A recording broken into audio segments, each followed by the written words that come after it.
Greetings everybody and welcome to Madrid Ball. I hope you all are safe and sound. In the midst of an ongoing war which has grabbed the attention of all around the world, Real Madrid travel away from home to play Rayo Vallecano at the Estadio de Vallecas. The players have had a nice week of rest. They used the break to get away from the game. They spent some time with the families and took their heads off football. But it's high time to get back to business. We need to play like a rejuvenated side. We need to see some spectacular football from the Los Blancos. And we must strive to continue to stretch the lead at the top of the table.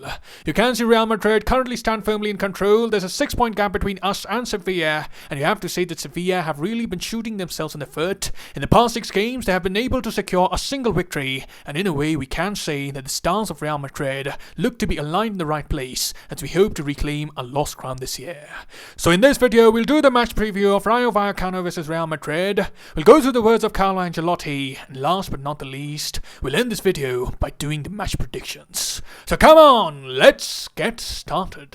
And starting by having a look at the opposition, Rayo are a team who currently stand 11th in the table. They have 31 points from 24 games, and if we talk about what happened the previous time the two teams met, the Los Blancos played Rayo way back in November. Benzema, Cruz and Radamel Falcao were on target that day, and Real Madrid were able to edge out Rayo with the 2-1 scoreline. But talking about how the season has panned out for Rayo, in a way we can say that they have been punching above their weight. They're off to a good start in the campaign. They had beaten the likes of Barcelona and Athletic Bilbao, which was a bit unexpected from the Spanish minnows. They'd also done well to get points against teams in the bottom half of the table, and as a result they currently stand in a respectable position in the league for a team of that stature.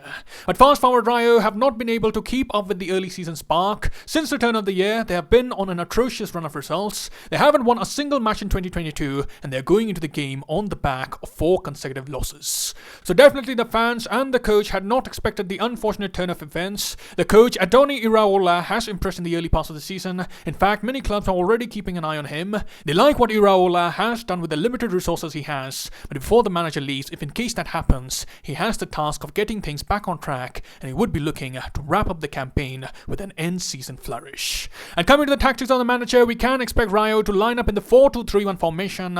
Oscar Valentin and Comesaña should form the double pivot. Sitting in between the lines would be Oscar Trejo, who is a very important player for the side. He's the hub of the team, Trejo, and on either side we can find Alvaro Garcia and Easy Palazon. They would be operating on the flanks, and up top the veteran, the danger man, Radamel Falcao, may lead the attack for Rayo.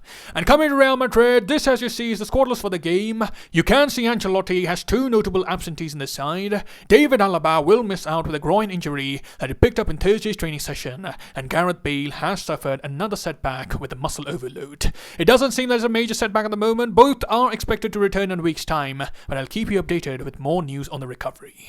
Moving on, let's hear what the coach had to say in the pre-match press conference. Ancelotti was asked about Lunin, Casemiro's replacement, and about the tactical setup, but while previewing the match, Ancelotti said, "It'll be a tough game for us because Rayo have been playing really well this season, and especially at home. They'll make it tough for us, but we've trained well and the team is prepared. Let's hope we can put on a good performance." Then Ancelotti was asked how Lunin has been feeling.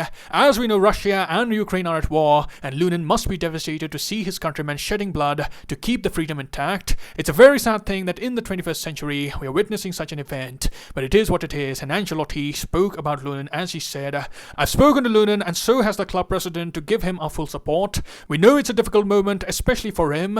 The war is a horrible thing, and the only thing the club can do is be close to him and show him our support. He's worried because he has people close to him in Kiev, his mother, his friends, so it's normal for him to be concerned. This naturally affects his spirit. Training can be a welcome distraction for these things, but he's a true professional, and obviously all of this affects him."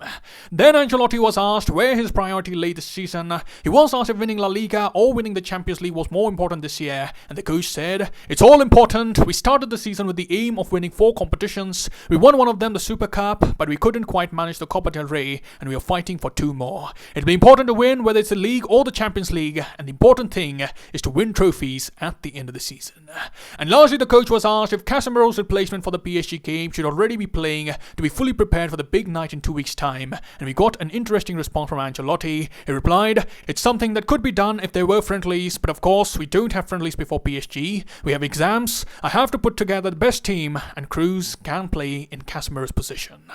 So that wraps up the press conference thoughts of Carlo Ancelotti, and let's conclude this video by doing the match predictions. In goal, we would be seeing Thibaut Courtois. In the back line, we should see Nacho set up and form a part of the centre-back duo with Eder Militao. They would be accompanied by Dani Carvajal and Ferland Mendy. In the middle, we may get to see the Gala midfield as Real Madrid are playing after an extended break, but there's also a possibility that Modric may be kept on the bench and Valverde keeps getting more minutes on the right. We saw what he did in the previous game. From here on, consistency would be the key for the youngster, and let's hope he can put up convincing displays and keep getting a good run of games under his belt.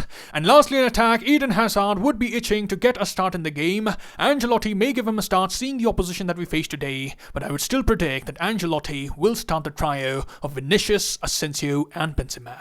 So that, as you see, is my predicted lineup. And as for the scoreline predictions, I predict Real Madrid 3, Vallecano 1. And that is all I have here. Do let me know how you're feeling ahead of the game and what scoreline are you predicting right in the comments below. I'll see you soon. Till then, take care. Glory to Madrid. And as always, a la Madrid.